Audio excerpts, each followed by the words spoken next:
Hello, welcome to Life with Toya. I am here today with another video in regards to grocery shopping.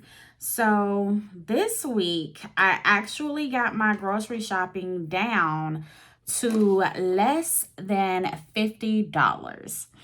So if you want to know the exact amount that I got my groceries down to, it's the lowest yet. I've been doing this for 3 weeks, and this is my second time recording it.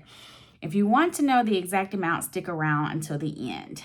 But on this channel, we will be budgeting and we will be budgeting and we will be grocery shopping on budgets, and we will be living our life within the confinements of a budget, which gives us the freedom to spend money on what we actually want to spend money on. So I debated on if I was going to actually film this one because I've already been grocery shopping. I've already put my groceries up. It has been literally hot outside. So when I went grocery shopping, I was just really focused on trying to get in, get my stuff, and get out. So I really didn't film the way I wanted to film, but I will try to do a better job of filming a little bit more next week. So I have decided to do grocery shopping weekly because I find that I have more fresh items. I like to buy a lot of fresh vegetables, and if I buy them for them to last for 2 weeks, a lot of times they spoil before I can even get to them. So I have decided for that reason to grocery shop weekly. Also, when I do go grocery shopping, I grocery shop stores on my route. So I used to go grocery shopping Wednesdays when I got off, and there are a few grocery stores in between my job and home. And so on the way back, I would pick up or stop by other grocery stores. So I'm not like on a scavenger hunt that is going to trade my gas for cheaper groceries. So I'm not doing that. So if you have any other questions about how I grocery shop, some tips and tricks, please be sure to put them down in the description box below. I'm sorry, in the comment section. So basically what I did was I started out by planning my menu for the week. I usually cook about 4 to 5 meals, and then I usually have about 1 to 2, possibly 3 quick meals, short meals, things like sandwiches, salads, noodles, things like that. So this week, what I do is I shop my pantry, my fridge, and my freezer first. So I shop my own kitchen, and then I put together like a meal plan, and then and I usually peruse for recipes. As a matter of fact, one of the recipes is actually coming out of this slow cooker recipe book, and it's actually for my Taco Tuesdays pulled pork. So Sunday, the plan is to make spaghetti and corn. Monday, the plan is to make chicken wings and sweet potato fries. Tuesday is, and I do actually have some string beans that are canned already. So let me just do string beans too. And if I decide I don't want them on that day, then I'll just stick with the chicken wings and sweet potato fries. Then we're going to have some shredded pork tacos, which came out of that book, with some black beans. If I have any corn left over, I may do some corn there because I did get fresh corn husks. Wednesday will probably be leftovers. So I usually try to make sure that I cook every Sunday, every Monday, and every Tuesday because I do work in the office on Monday, Tuesdays, and Wednesdays. So I typically take whatever's left over from dinner as my lunch the next day. So that way I bring my lunch to work on Monday, Tuesday, and Wednesday, and it is the leftovers of Sunday, Monday, Tuesday. Okay. Then Thursday, I'm going to make some broccoli, pork chops, and rice. Friday, I'm going to make some pizza using soft-shelled tacos left over from Tuesday, and possibly some popcorn. Might find me a little movie to watch, and which I have been trying to watch Avatar, but it's like 4 hours long. So right after work, because I work from home on Fridays, that could actually possibly work. And then Saturday, I'm just going to have something quick, like some sandwiches, crackers, possibly could make like breakfast for dinner or brunch, something like that. So it just depends on how I feel, but this is the plan. If I don't cook any of these meals, they usually do roll over to the next week plan. So I did already have the chicken wings, so I did not have to buy that. I did already have the sweet potatoes. They were actually gifted to me. And then I got some string beans I already had.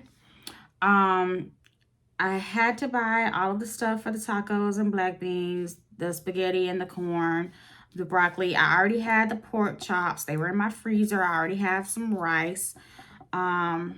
So the main things that I need for my meal, I already have. Okay, so then I make my shopping list. So I've actually already been shopping, so it's already done. But what I do is I separate everything from produce, dairy, meat, canned goods, and packaged goods, and bread or bakery or whatever. And then I shop that way. So I decided to go with frozen broccoli instead of fresh broccoli because it was a little cheaper. I actually look all of my ingredients up on Walmart.com. The good thing about Walmart.com is their prices are the same in the store. So the prices are the same in the store as they are online. There's no markup, no markdown, no any of that. So I got corn. They're 50 cents a piece, so I got 3. I was going to get 4, but I figured it's just me. I may not be able to eat all 4 because the last couple of times I bought 4, I didn't eat all 4. And then this corn is so easy. You could just take it, wrap it up in paper towel, pop it in the microwave for about 4 minutes, bring it out, juicy, fresh corn. And I even do it at work too, girl. I do not care. Okay. So then I got the frozen broccoli. That was $1.16. I got some onion. I actually got the onion for 66 cents an onion at the grocery outlet store. So we have some stores here in my area that Piggly Wiggly is one where they claim, I say claim loosely, but they claim that they sell you the items that they have at wholesale cost. And then they charge you a 10% upcharge. But a lot of this stuff in these stores are more expensive than they are at Walmart. And I found that to be very odd and interesting. I usually wouldn't second guess it. I would just go in, get whatever it was I needed, pay the 10% because I'm thinking that I'm getting a deal. But it's amazing how a lot of these places, their stuff is way more expensive than Walmart, and Walmart does not charge a 10% surcharge. So if you do have those type of discount grocery stores in your area, be mindful and make sure that you compare it to other prices and don't just take their word at it that their price is cheaper, because if your object is already more expensive than another store that doesn't charge a surcharge, then why are you charging me a surcharge? Usually their meat is cheaper than any other, kind of grocery store deal. And I do want to actually visit Publix to see if their prices are really as expensive as we think they are. But back to the list. So I've got some shredded cheese. It was actually $1.70 at the grocery outlet. So I didn't get it at Walmart. The sour cream was actually $1.08, and I actually ended up getting an 8 ounce because I don't really need 16 ounces. It's just me. So it was better to just pay the $1.08 for the 8 ounce versus $1.88 for the 16 ounce.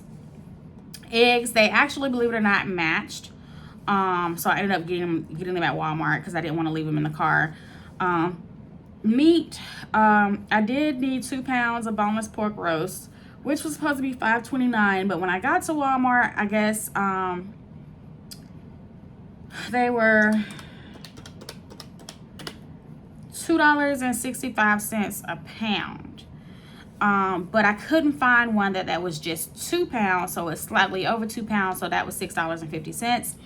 I got some luncheon meat for $3.47. And then at the grocery outlet. And then I think everything else I ended up just getting at Walmart. So when I got to Walmart, well, when I was at the grocery outlet, I decided to go ahead and get some ground turkey and some ground pork because I had ground beef in here, but then I took it out because I thought I had some. Come to realize I don't have any ground beef. So I decided I want to do turkey and pork, a mixture of the two. And then I got a green pepper for 81 cents, which I actually should have got it at Walmart. It was like 78 cents at Walmart. So I paid the 81 cent plus a 10% surcharge, okay? And then I ended up getting iced coffee when I got to Walmart because I ran out and I forgot to add it to my list. So even with these things that I forgot, I was still considerably cheaper. So black beans were 78 cents. The green chilies were 84 cents. Spaghetti sauce was $1.18. Which I actually ended up getting the spaghetti sauce from the, no, I actually got a different kind of spaghetti sauce, even though I got the spaghetti sauce at Walmart. And then I got some tortilla shells for $1.88. I got some, I was going to get the variety chips for $5.48, but they were sold out. So I ended up getting some variety crackers. They were honey, peanut butter, cream cheese and chives, and I guess regular cheddar. That was $3.48. And then I got spaghetti pasta for 98 cents. So all of this over here total with the 9% tax was $32.89. But then you got to add the items that I forgot to add, or I decided I needed once I was in the store. These were not impulse purchases. So this is $11.26. So these were not impulse purchases. They were things that I literally forgot that I needed to replace. So I wasn't in the store like, oh, let me get this, let me get that. And then I already had in my mind that I was going to spend $32.87. I usually give myself a budget of $62.50. So I knew I had a little bit of wiggle room. So here are my receipts. So the grocery outlet, we ended up spending $15.33. What I do with my change is I just toss it in my purse. I'm just going to save up all of my change. And so in my expense tracker, I would notate this as $16 spent.